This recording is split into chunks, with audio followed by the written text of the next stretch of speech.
नमस्कार दोस्तों, स्वागत है आपका हमारे इस ऑनलाइन प्लेटफॉर्म पर।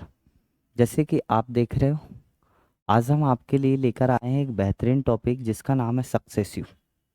ठीक है, आपको ये मैथ के विशेषकर दो टॉपिक में देखने को मिलता है। एक टॉपिक है प्रॉफिट एंड लॉस, लाभ और हानि, और दूसरा ये आपको देखने को मिलता है परसेंटेज में और परसेंटेज के सीआई में। ठीक है, परसेंटेज का जो कंपाउंड इंटरेस्ट का टॉपिक है उस पर, और पहला देखने को मिलता है प्रॉफिट एंड लॉस पर। तो मेरे भाई, आपने जब सक्सेसिव के बारे में पढ़ा होगा तो सक्सेसिव जो है वो दो तरीके से होगा। एक सक्सेसिव इंक्रीज होगा और एक सक्सेसिव डिक्रीज होगा। सही मायने में सक्सेसिव के दो टाइप होते हैं। सक्सेसिव को हिंदी में क्रमागत बोलते हैं, क्रमागत। तो सक्सेसिव के दो टाइप होंगे। एक होगा सक्सेसिव वृद्धि में, इसे बोलेंगे इंक्रीज, और एक होगा कमी में, इसे बोलते हैं डिक्रीज। तो सही मायने में अब इसे पढ़ेंगे कि एक होता है सक्सेसिव इंक्रीज और एक होता है सक्सेसिव डिक्रीज। ठीक है, तो सही मायने में सक्सेसिव इंक्रीज क्या होता है, सक्सेसिव डिक्रीज क्या होता है, ये सारी बातें अपन इस वीडियो में सीख रहे होंगे। और इस वीडियो को अभी बनाने का उद्देश्य ये था क्योंकि जो कंपाउंड इंटरेस्ट टॉपिक है वो पेपर के लिए बेहद ज़रूरी है। इसके तुरंत बाद कंपाउंड इंटरेस्ट का वीडियो आना है, और उसमें जो है आपको सक्सेसिव शब्द का बार बार जिक्र नजर आएगा। अरे हाँ ना, तो उससे पहले आप सक्सेसिव के बारे में बेहतर ढंग से जान लो। इसके बाद 100% कंपाउंड इंटरेस्ट का वीडियो आना है। ठीक है, वीडियो अपने आप में कंप्लीट होगा, हर तरीके के सवाल उसमें इन्वॉल्व किए गए हैं। ठीक है, एक बार और समझ लें पहले। जैसे मेरे भाई, सक्सेसिव का अर्थ क्या होता है उस बात को अपन समझते हैं। जैसे देखिए, जैसे मान लूँ मैं सक्सेसिव वृद्धि दी गई है और वो भी दी गई 10-10%। सक्सेसिव वृद्धि दी गई है और 10% की सक्सेसिव वृद्धि है, क्रमागत वृद्धि है। ये लिखा हुआ है कि 10% की क्रमागत वृद्धि होती है। तो मेरे भाई, इसका अर्थ ये नहीं है कि ये 20% की वृद्धि, इसका अर्थ ये बिल्कुल भी नहीं है कि ये 20% की वृद्धि है। तो सक्सेसिव शब्द लगा है, इस कारण से इस वृद्धि को कैसे निकाला जाए देखिए जरा। पहला तरीका ये होगा कि यदि आपको सक्सेसिव वृद्धि निकालना है तो आप ऐसे निकालना है, x+y+xy/100। ये दो वृद्धि के समतुल एकमात्र वृद्धि निकाल के दे देगा, x+y+xy/100%। x+y करेंगे तो 20 होगा, x में y का गुणा करेंगे तो 100 होगा, और बटे 100%। मेरे भाई, 100 से 100 कैंसिल होगा, 20 और 21% आपके सवाल का आंसर होगा। कि 10% और 10% के समतुल्य एकमात्र वृद्धि यदि आप निकाल रहे हैं तो वो फाइनली 21% की होगी। एक तो तरीका ये हो गया। दूसरा ये कि आप इसे ऐसे भी निकाल सकते हैं। कोई चीज़ 100% रही होगी, 10% बढ़ी तो मेरे भाई ये 110% हो गई, और फिर 10% बढ़ी तो 110 का 10% आपको निकालना होगा। 110 का 10% निकालेंगे तो 11 होगा, 110 में 11 बढ़ेगी तो ये फाइनली 121 हो गई। 100 वाली चीज़ 121 हो गई, तो सही मायने इसमें वृद्धि कितने की हुई, 21%। दूसरा तरीका ये है कि इस तरीके से आप सक्सेसिव निकाल सकते हैं। ठीक है, अब एक चीज और सीख जाओ, इसे ही भिन्नों के माध्यम से भी निकाल सकते हैं। 10% का अर्थ होता है मेरे भाई 1/10, 1/10।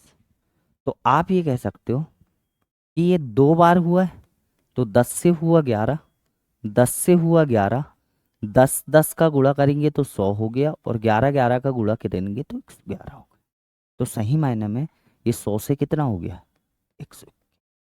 तो वृद्धि 21 की हुई, किस पर, 100 पर, परसेंटेज का 100%। ऐसे कर सकते हो। 100 से 100 कैंसिल हो जाएगा, फाइनली 21% की वृद्धि हो जाएगी।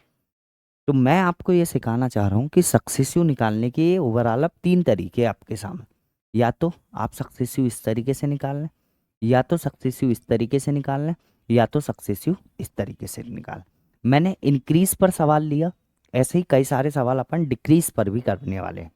सक्सेसिव कमी, क्रमागत जो कमी होगी वो discount topic profit and loss के डिस्काउंट में यूज होने वाली तरीका है।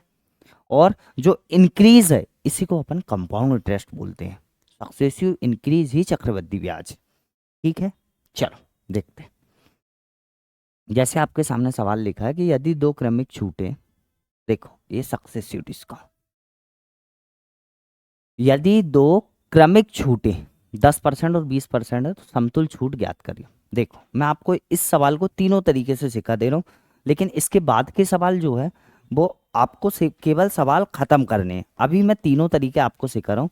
तो सक्सेसिव डिक्रीज का फॉर्मूला होता है x plus y minus x y upon 100%। एक बात ये ध्यान रखना है कि प्लस वाले केस में आपको यहाँ प्लस यूज करना है, वृद्धि वाले केस में आपको यहाँ प्लस यूज करना है, और कमी वाले केस में यहाँ आपको माइनस यूज करना है। ठीक है, पहला कितना है 10%, फिर कितना है 20%, माइनस दोनों का गुणा करेंगे तो 200 होगा, और अपॉन करेंगे 100। 2 जीरो से 2 जीरो कैंसिल होंगे, 20 में 10 जोड़ेंगे 30, और 2 कम करेंगे तो 28। तो 10% और 20% के समतुल्य यदि आप कमी निकाल रहे हो तो इनके समतुल्य एकमात्र जो कमी होगी वो 28% की होगी। देखने में 30% लग रही है, लेकिन वो 30% नहीं है, बल्कि सही मायने में 28% की कमी होगी। ठीक है जी, ऐसा कर लेना था कि ये 100% थी, इस पर कमी हो गई 10% की, तो 10% की कमी हो गई तो ये हो गई 90%। ठीक है जी, अब इस पर 20% की कमी, और 20% कम करेंगे तो 18 कम करना पड़ेगा, क्योंकि 90 का 20% 18 होगा, और 18 कम करेंगे तो मेरे भाई ये हो जाएगा 72। तो 100% गिरकर 72% पर आ गया। इसका अर्थ ये कि ओवरऑल कमी जो हुई वो कितने की हुई, 28% की। ठीक है भाई, दूसरा तरीका आपका ये। तीसरा ये कि आप इनकी भिन्न बना लें। 10% का अर्थ होता है 1/10, और 20% का अर्थ होता है 1/5। मेरे भाई 10 से 1 कम हुआ तो 9 हुआ, और 5 से 1 कम हुआ तो 4 हुआ। सही मायने में 10 पंची 50, 50 से कितना हो गया 36। ठीक है, अब कमी निकालना है तो कितना कम हुआ बताइए, तो 14 कम हुआ। किस पर, 50 पर, परसेंटेज का 100%। 50 को डबल करेंगे 100 बार, 14 दूनी 28, ओवरऑल जो है वो 28% की कमी हुई। Option number A. ऐसे करते, तो ये तीनों ही तरीके हैं आपके सामने। सही मायने में ये जो लिखा हुआ है ये सक्सेसिव का फॉर्मूला है, ये रेशो मेथड इसे कहते हैं, और इससे पहले जो चर्चा करें तो 100 पे डायरेक्ट आप कर सकते हो। ठीक है, चलिए और कुछ सवालों से अब जल्दी जल्दी सक्सेसिव की कुछ प्रैक्टिस करते हैं। देखिए 10% का डिस्काउंट और फिर है 15% का डिस्काउंट, इसके इक्विवेलेंट डिस्काउंट बताना है, समतुल्य छूट आपको दिखाना है।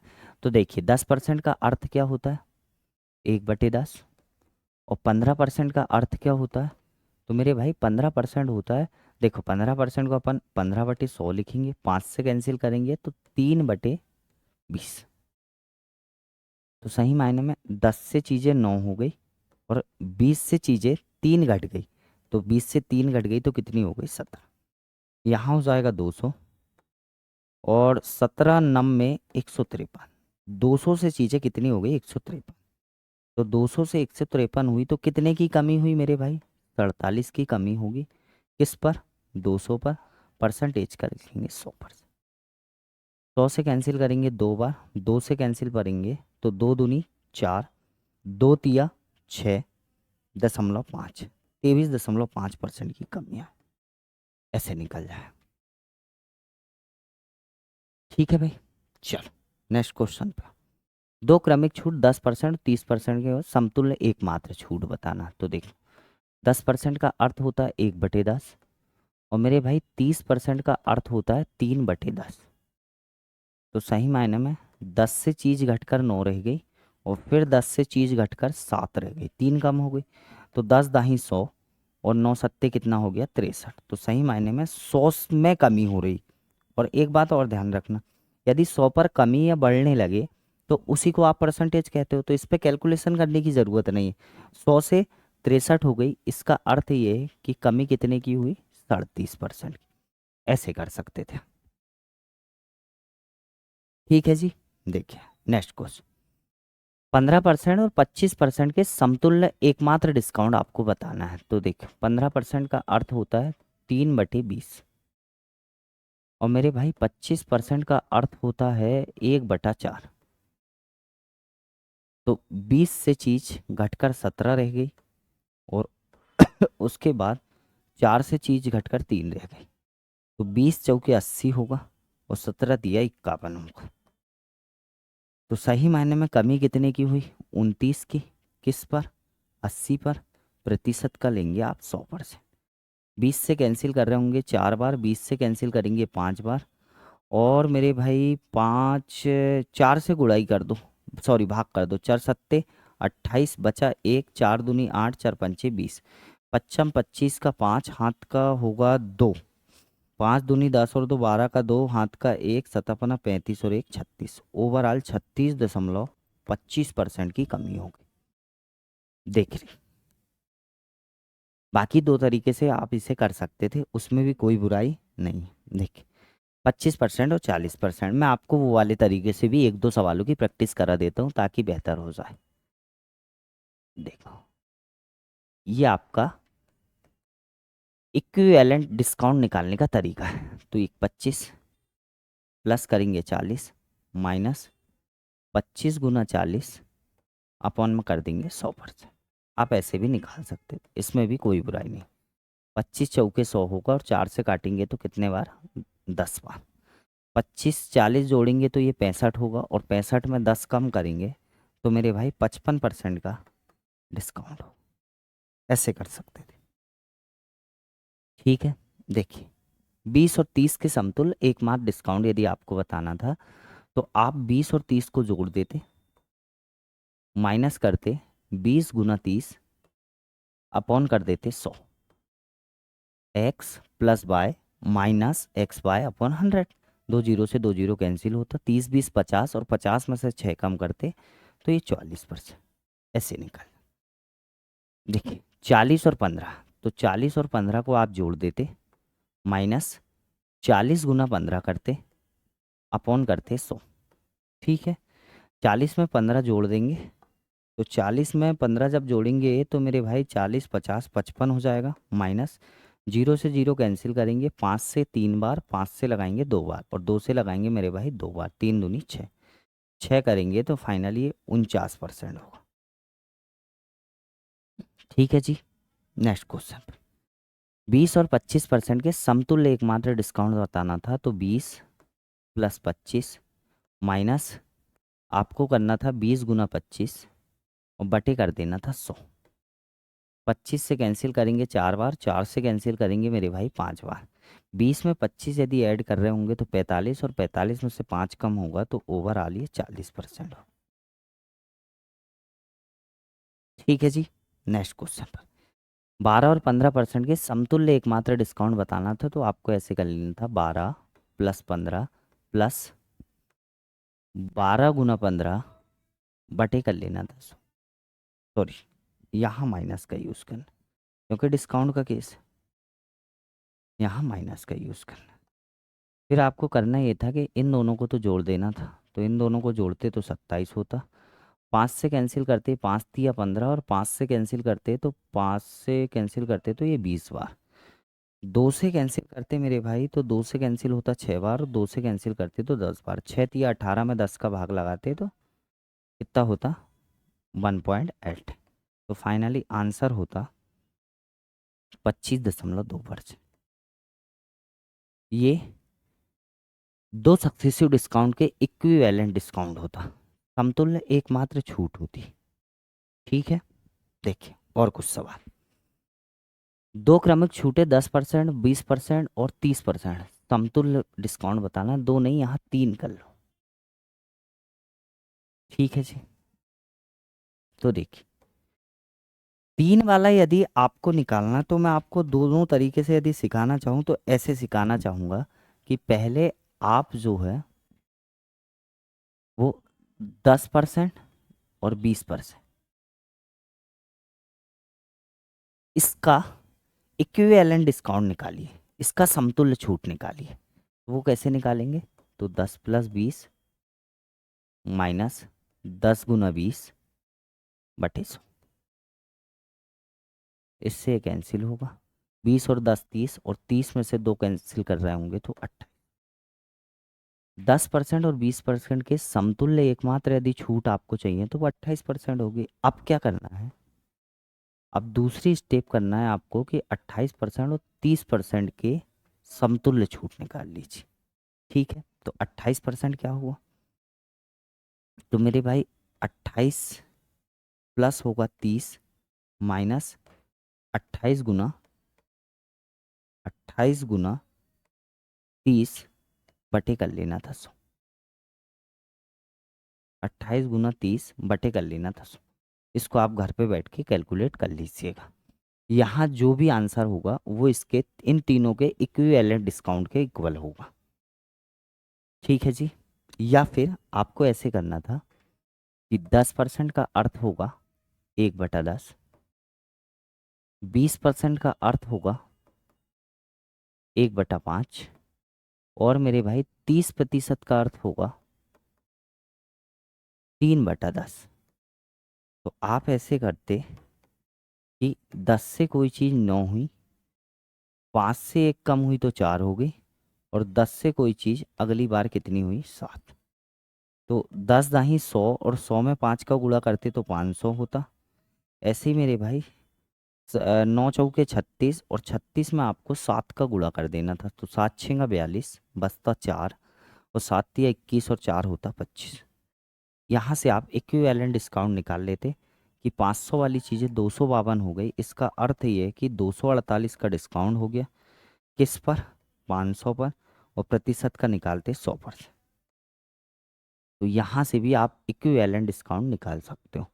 तो ये दोनों ही तरीके आप लगा सकते हो। तीन वाले केस में आप पहले दो का इक्विवेलेंट निकालो, फिर तीसरे के साथ उसका इक्विवेलेंट डिस्काउंट निकालो। इसके बाद आपको यदि इस तरीके से करना तो ऐसे भी आप सीख सकते हो। देखिए, 20%, 30% और 40%। तो मैं ऐसे लिख दे रहा हूँ, 40% का अर्थ होगा 2/5। माइनस का यूज़ डिस्काउंट के चक्कर में कर रहा हूँ मैं।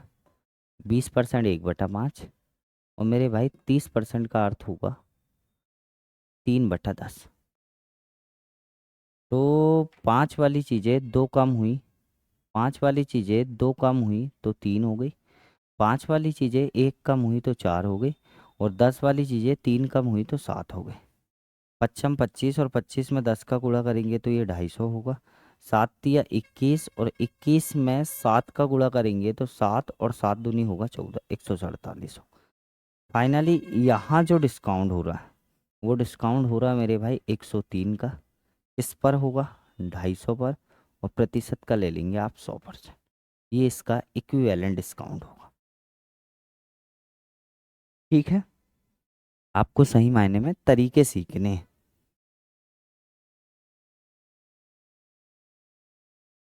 चलिए नेक्स्ट क्वेश्चन पर चलिए। देखिए, 10%, 15% और 25% के समतुल्य छूट आपको बतानी है। तो देखिए, 10% 1/10 होगा। कैलकुलेशन काफ़ी हद तक आप घर पे करिएगा। 15% का अर्थ होगा 3/20, और 25% का अर्थ होगा मेरे भाई 1/4। इसका इक्विवेलेंट डिस्काउंट यदि आपको निकालना तो 10 वाली चीज़ 9 हो गई, उसके बाद 20 वाली चीज़ घटकर 17 हो गई, और उसके बाद 4 वाली चीज़ घटकर हो गई 3। कुछ सिंप्लीफाई होता हो तो कर सकते हैं, लेकिन हो नहीं रहा। 4 दूनी 8, और 2 जीरो और लगा दीजिए तो ये 800 होगा। अब 17 तिया 51 हो गया, और 51 में 9 का गुणा करेंगे तो 9 एक कम 9 और 9 पे ना होगा 45। ये हो जाएगा 459। तो यहाँ से कितना कम होने लग रहा है? तो मेरे भाई यहाँ से 341 कम हो रहा है। किस पर हो रहा है? तो 800 पर हो रहा है। और प्रतिशत का आपको लेना होगा 100%। यहाँ से ये जो है ये इसका इक्विवेलेंट डिस्काउंट होगा, इसके समतुल्य एकमात्र छूट होगी। ठीक है जी। देखिए, 3 क्रमिक छूटें, 15, 30 और 40, इसके समतुल्य एकमात्र डिस्काउंट बताना है। तो देखिए, 15% का अर्थ होगा 3/20। 30% का अर्थ होता है 3/10। और मेरे भाई 40% का अर्थ होता है 2/5। ठीक है। 20 वाली चीज़ कम होकर 17 हो जाएगी। उसके बाद 10 वाली चीज़ कम होकर 7 हो जाएगी। और उसके बाद 5 वाली चीज़ कम होकर 3 हो जाएगी। तो 20 पंचे 100, और 100 में एक जीरो और लगाएंगे तो 1000 हो जाएगा। अब यहाँ होगा 7 तिया 21। तो 17 एक कम 17, हाथ का एक, 17 दूनी 34 और एक 35। तो 1000 वाली चीज़ 357 बच रही है। 1000 वाली चीज़ यदि 357 बचने लग रही है तो फाइनली डिस्काउंट जो होगा वो 643 का हो। 643 का डिस्काउंट होगा, किस पर? 1000 पर, प्रतिशत का 100%। ये इक्विवेलेंट डिस्काउंट है। तीनों डिस्काउंट के समतुल्य एकमात्र डिस्काउंट। ठीक है जी। चलिए, और आपको ये पीएनजी डाल दी जाएगी। इसको आप बेहतर ढंग से घर पे बैठ के और कर लीजिएगा। देखिए, किसी व्यक्ति ने वेतन में पहले 20% की वृद्धि की गई, फिर 20% की कमी की गई, तो उसके वेतन में परिवर्तन बताना है आपको। तो ये फाइनली इक्विवेलेंट डिस्काउंट का ही कॉन्सेप्ट लगा हुआ है। कैसे? देखिए, पहले 20% इंक्रीज हुआ तो +1/5 लिखेंगे। और फिर जो है वो 20% डिक्रीज हुआ, 20% डिक्रीज हुआ तो -1/5 होंगे। ठीक है। कई लोग सोचते हैं कि ये वेतन बराबर हो गए, ऐसा नहीं है। 5 पे एक बढ़ा हुआ वेतन तो 6 हो गया, और फिर 5 वेतन था तो एक कम हो गया तो कितना हो गया मेरे भाई? 4 हो गया। तो सही मायने में इसका वेतन 25 रहा होगा, और 25 से उसका वेतन घटकर कितना हो गया? 24। तो आप मुझे बताओ कितने की कमी हुई? एक की। किस पर कमी हुई? 25 पर। और प्रतिशत का आप लिखोगे 100%। 25 से भाग कर रहे होंगे तो 4% की कमी होगी। 4% की कमी होगी। ऑप्शन नंबर ए आपका एकदम करेक्ट होगा। ऐसे सवालों में इनका यूज किया जाता है। ये प्रतिशत का सवाल है। ठीक है भाई। चलिए, नेक्स्ट क्वेश्चन पर चलते हैं। आपको सक्सेसिव और लगा के दिखाते हैं। देखें, किसी संख्या में पहले 40% की वृद्धि हुई, तो 40% का अर्थ होता है 2/5। ठीक है। तो 5 वाली चीज बढ़कर कितनी हो गई? 7। इसका अर्थ ये 40% की वृद्धि हुई। ठीक है जी। उसके बाद 25% की कमी हो गई, और 25% का अर्थ होता है 1/4। इसका अर्थ है ये 4 वाली चीज घटकर 3 हो गई। तीसरी बात, फिर 15% की वृद्धि हुई। 15% का अर्थ होता है मेरे भाई 3/20। तो 20 वाली चीज 15% की वृद्धि के बाद, तो 20 वाली चीज कितनी हो गई? 17 हो गई। सॉरी, वृद्धि हुई है, वृद्धि हुई तो ये 23 हो गई। ठीक। 15% की वृद्धि के बाद 20% की कमी हुई, तो 20% आप जानते हो 1/5। तो 5 वाली चीज घटकर कितनी हो गई? 4 हो गई। 20% की कमी हुई।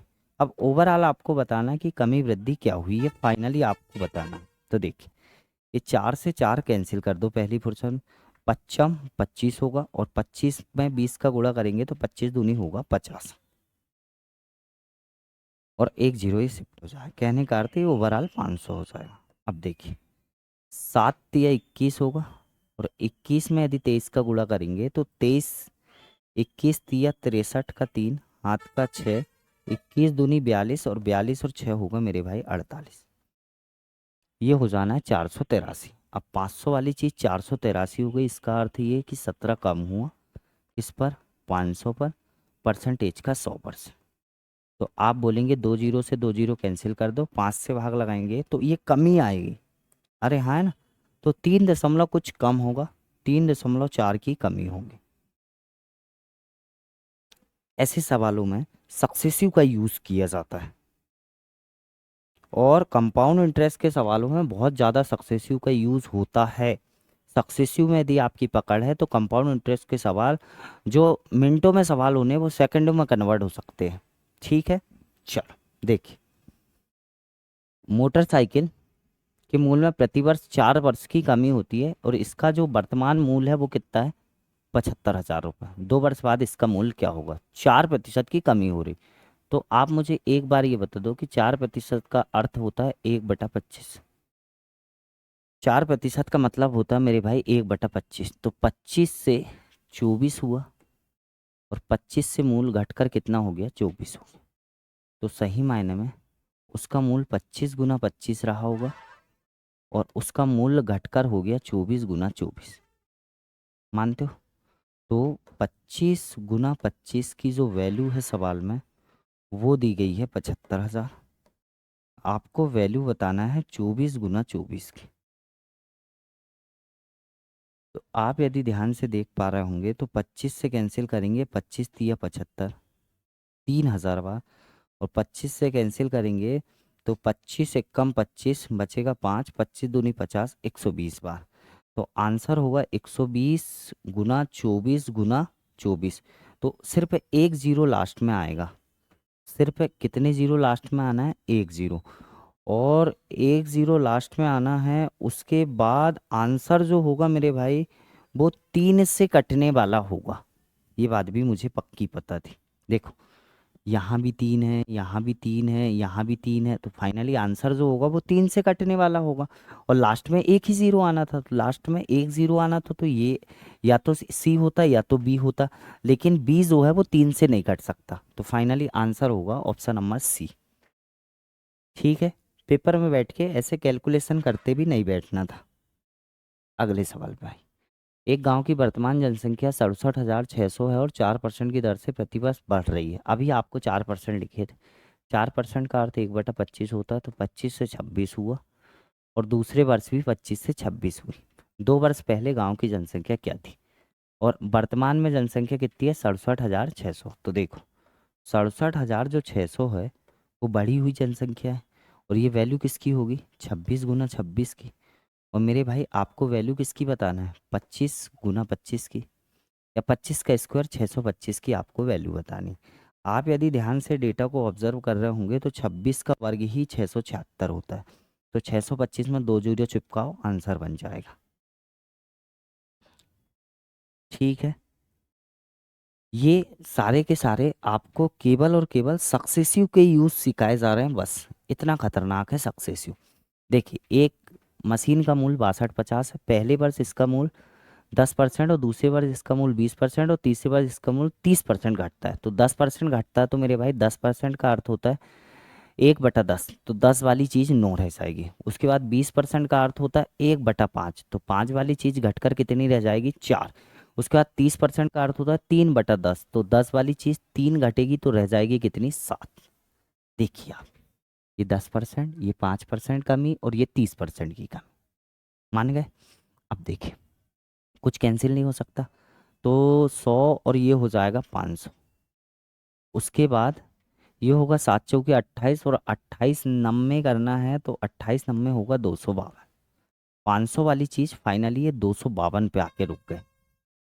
ठीक, अब 3 वर्ष के बाद मशीन का मूल्य क्या होगा, 3 वर्ष के बाद मशीन का मूल्य क्या होगा, जबकि आज जो है वो 6250, तो 6250 रुपये जो है वो आज है, और जबकि आज है कितना, 500। तो सही मायने में आपको जो वैल्यू निकालना है वो निकालना मेरे भाई 252 की।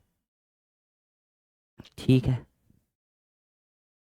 अब आपको इसे काटना होगा, जीरो से जीरो कैंसिल हो जाएगा, 25 से काटेंगे तो 25 का स्क्वायर 625 होगा, 25 से काटेंगे तो ये 2 बार कटेगा, 2 से कैंसिल करेंगे तो 2 एक कम 2, 2 दूनी 4, 1 2 छिक्के 12।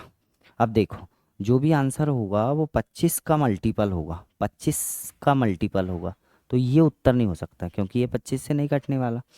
दूसरी चीज़ ये कि जो भी आंसर होगा वो, देखो ये इसको ध्यान से देखो, 6 3 9, 9 का मल्टीपल होगा, इसका अर्थ वो भी 9 से कटेगा क्योंकि 126 9 से कटता है। तो 5 3 8 और 1 9 ये कट सकता है। 6 5 11 और 2 13 ये नहीं कट सकता। 5 और 3 8 ये भी नहीं कट सकता। ऑप्शन नंबर सी करेक्ट होगा।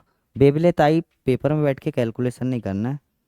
आप अच्छे तरीके से पढ़ रहे हो तो अच्छे तरीके से इसको कैलकुलेट करना है। ठीक है जी। देखिए कुछ और सवाल। देखिए, लाल रक्त जांच में लाल रक्त कोशिकाएं पहले 2 घंटे में 10% की दर से बढ़ रही, अगले घंटे 10% घट जा रही, अगले घंटे स्थिर रह रही और अगले फिर 2 घंटे 5% की दर से बढ़ रही। मूलतः 40,000 है, तो सही मायने में 6 घंटे बाद ये क्या होगी ये बताना। पहले 2 घंटे की कहानी बताओ। तो सर जी 10% से बढ़ रही, 10 से 11 हो रही और 10 से 11 हो रही। 10% का अर्थ 1/10 होता है, ये आप समझते हो। 10 से 11 होगी, 10 से 11 हो। फिर अगले 2 घंटे, अगले घंटे बस 10% घट रही, तो 10% घट रही तो 10 से ये 9 हो जाएगी। फिर अगले घंटे स्थिर रह रही, तो 1 घंटा ये ज्यों का त्यों रही। उसके बाद अगले 2 घंटे 5% प्रति घंटे की दर से बढ़ रही। 5% मतलब ये 20 से 21 हो रही और ये 20 से 21 हो रही। तो मेरे भाई मूलतः वो इतनी थी और ये वाली आपको निकालना है। और मूलतः वो थी कितनी बोले? 40,000। अब मेरी बात बड़े ध्यान से सुनना कि ये सवाल लिखा हुआ है पेपर में, आपको इतना सारा डेटा कैलकुलेट करना है, तो आप पागल हो गए जो इतना सारा डेटा कैलकुलेट करेंगे। तो इसके लिए एक जुगाड़ लगाएंगे अपन, क्या कि जो भी आंसर होगा वो 21 से कट रहा होगा। 21 से यदि कट रहा तो वो 7 से भी कट रहा है और 3 से भी कट रहा है। मेरे भाई जो भी आंसर होगा वो 9 से कट रहा होगा, जो भी आंसर होगा वो 11 से कट रहा होगा। देखो ये खुद 9 से नहीं कट रहा, आंकड़ों का जोड़ 9 नहीं हो रहा। ये भी 9 से नहीं कट रहा, अच्छा ये 9 से कट रहा है। 9 से देखो, 5 4 9 और 8 और 2 10, नहीं ये भी 9 से नहीं कट रहा। 5 4 9 और 7 ये भी 9 से नहीं कटना। सही मायने में आपका देखो आंसर आ रहा है 48,510। अब इसको मैं आपको चेक करना सिखा रहा हूँ।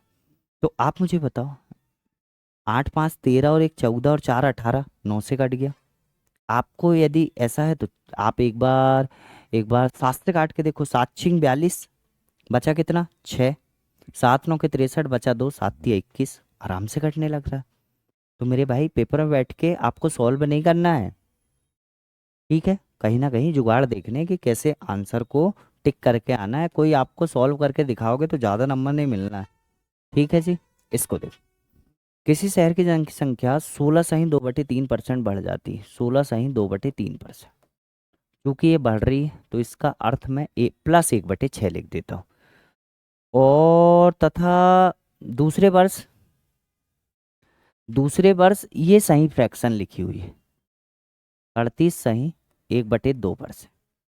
इंग्लिश में देखना, 38 सही 1/2% घट जाती है, तो इसका अर्थ होता है मेरे भाई 3/8। ये याद रखा, 3/8। तो ये घट रही है। और उसके बाद 57 सही 1/7% बढ़ती है। 57 सही 1/7% बढ़ती। तो मेरे भाई 57 सही 1/7% का जो भिन्न होता है वो 4/7 होता है। ये सारी चीज़ें आप प्रतिशत में सीख, और ये बढ़ रही। अब देखो 6 से चीज़ बढ़कर 7 हो गई, 8 से चीज़ घटकर मेरे भाई 5 हो गई और 7 से चीज़ बढ़कर 11 हो गई। आपको मैं बोला था कि कैंसिल होता तो कैंसिल कर लिया करो। तो 7 से 7 कैंसिल हो जाएगा। 8 छिंग 48, 48 से बढ़कर कितनी हो गई? 55। 48 से बढ़कर कितनी हो गई? 55। तो 1,65,000 जनसंख्या थी। वर्तमान जनसंख्या आपको ज्ञात करना है, 3 वर्ष बाद जनसंख्या 1,65,000। इसका अर्थ ये कि इसकी वैल्यू आपको गिवन है और ये आपको निकालना है। ठीक है। तो आप यदि देखोगे तो 55 का 3 गुना ही तो 165 होता है। कितने गुना? 3 गुना। और साथ में कितने जीरो लगाने? 3 जीरो लगाने। 3 गुना करना है और 3 जीरो के लगाने हैं। तो 48 का 3 गुना कितना होता है 144, और इसमें कितने जीरो लगाना है 3 जीरो। तो 144 ट्रिपल जीरो आपका आंसर होगा। और कैलकुलेट ऐसे किया जाता है बड़े सवालों को। अरे हाँ ना, झंडू टाइप के सवाल आए तो आप आसानी से कैलकुलेट कर सकते हो, लेकिन ऐसे सवाल रहे तो थोड़ा सा आपको 1 सेकंड के लिए दिमाग लगाना। देखिए, एक व्यक्ति अपनी 5% आय यात्रा पर खर्च कर देता है, शेष का 20% भोजन पर कर देता है और 120 रुपये दान दे देता है। यदि बच अभी भी उसके पास 1400 रुपये बचे तो व्यक्ति की आय बताइए। एक काम करो, ये पैसा है 120 रुपये दान वाला, ये मान लो नहीं दिया, तो उसके पास जो बचे हैं वो 1400 नहीं, बल्कि ऐसा मान लो 1520 रुपये बचे। मानते हो? मान लो नहीं दिया दान, तो अब उनने क्या किया, 5% यात्रा में खर्चा कर दिया। 5% का अर्थ ये है कि 20 में से एक यात्रा में खर्च कर दिया, तो बचे कितने 19। उसके बाद बचे वाले का 20% भोजन में, 20% का अर्थ होता है 1/5। तो 5 यदि बचे तो एक भोजन पे खर्च कर दिया, तो बचे कितने 4। मान गए? और अभी भी उसके पास कितने रुपए बचे हैं, बोले 1400। मैं बोल रहा हूँ कि 1520 बचे, नहीं दिया दान। तो 20 पंचे 100 थे मान लो, और 9 चौके 36 बचे। 100 के बचे कितने 36। अब आप मुझे बताओ, 100 से 36 बचे हैं और 36 की वैल्यू जो है वो सवाल में कितनी दी गई, 1520। आपको वैल्यू किसकी निकालना है, 100 की।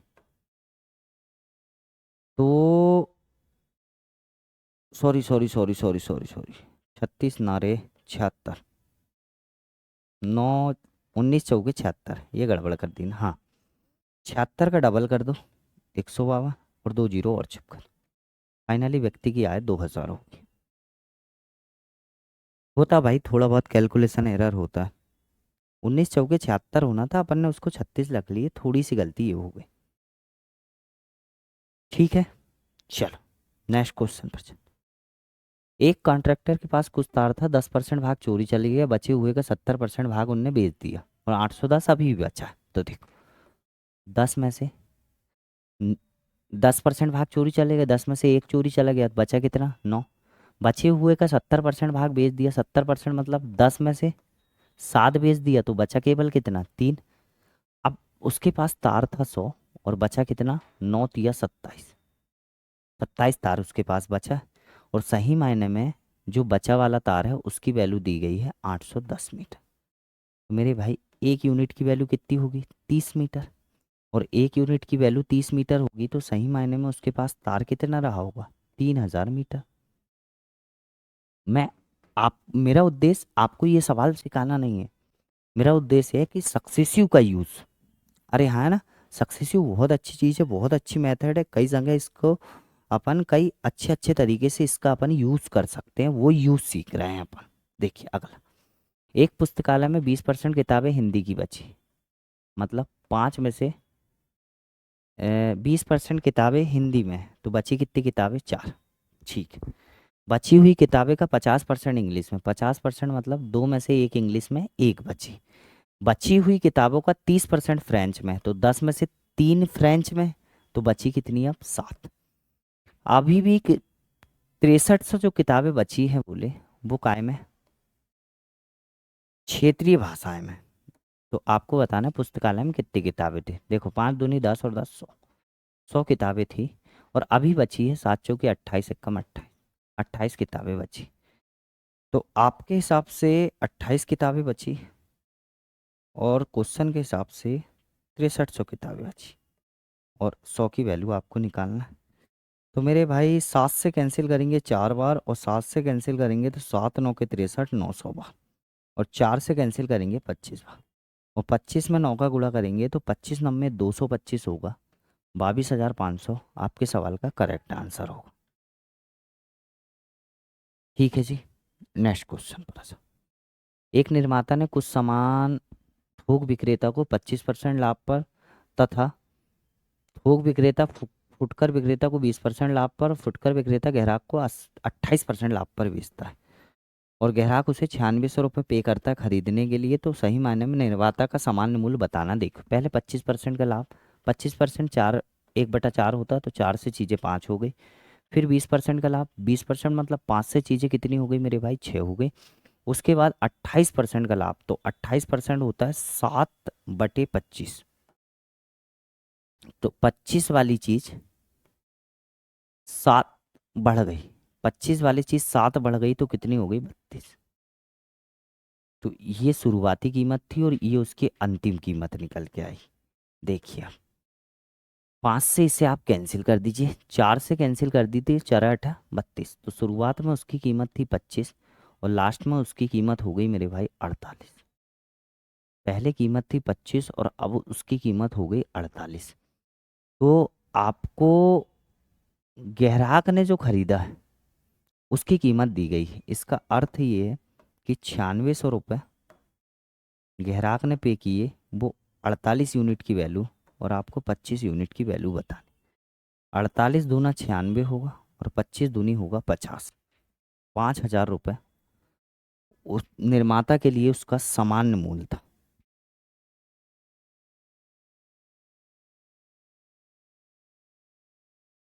ठीक है जी, चलिए देखिए। प्रतिवर्ष एक मशीन की कीमत अपनी पहली कीमत का 10% कम होती है, फिर भी प्रत्येक दूसरे वर्ष मशीन का रखरखाव ठीक होने के कारण इस वर्ष मशीन की कीमत पहले वर्ष की कीमत से केवल 5% कम होती है। और ये कहानी 4 साल तक चलती है और 4 साल बाद कीमत 1,46,205 हो जाती है। बात को समझना, पहले साल मशीन की कीमत 10% गिरी, दूसरे साल 5%, तीसरे साल 10%, चौथे साल 5%। ये कहानी देखिए, 10 वाली चीज़ 9 हो गई और 5% मतलब 20 वाली चीज़ 19 हुई। 10 वाली चीज़ें 9 हो गई और 20 वाली चीज़ें कितनी हुई, 19 हुई। पहले इतनी रही होगी, अब इतनी बची। अरे ठीक है, सही मायने में अब बची है 1,46,205। 1,46,205 ये बची हुई और अभी बची है 9 × 19 × 9 × 19। और आपको वैल्यू किसकी निकालना मेरे भाई, तो इन सभी की वैल्यू निकालना है। 2 दूनी 4, 2 दूनी होगा 4 और कितने जीरो, 1 2 3 4 जीरो, इसके साथ 4 जीरो, ये 4 जीरो। तो मैं तो ये सोचूंगा कि ये 4 जीरो को काटने वाले कोई नहीं है। अरे हाँ ना, ये 4 जीरो को कोई नहीं काट सकता। और यहाँ एक 5 है और यहाँ एक ऑलरेडी 2 है और आप इस 2 को भी नीचे से कैंसिल नहीं कर सकते। बात को समझना, ये 4 जीरो को कोई कैंसिल करने वाला नहीं है, तो कम से कम सवाल में 4 जीरो तो होने ही चाहिए।